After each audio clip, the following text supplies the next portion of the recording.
S akými výzvami sa pri výbere okien a dverí v projektoch najčastejšie stretávate?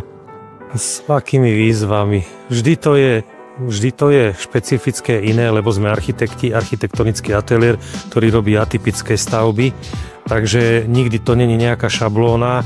Ja neviem, keď je to úrad práce, tak chce lacné dvere a veľa.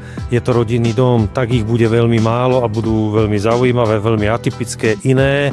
Takže to sú pre nás výzvy, aby sme zvládli takúto zákazku. Na to, aby sme ju zvládli, je nevyhnutné poznať príbeh tých výrobkov, príbeh, jak to vzniká, čo za tým je, prečo to má takú cenu, s akými materiálmi môžeme počítať, s akými vlastnosťami môžeme počítať, čo výrobca dokáže, čo nedokáže, čo možno, že raz bude, ale dneska ešte nie je a tak.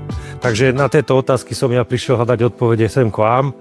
A výborné bolo to, že po nejakej teoretickej časti sme mohli si ísť pozrieť rovno aj výrobu a zažiť to v priamom prenose, jak to vyzerá.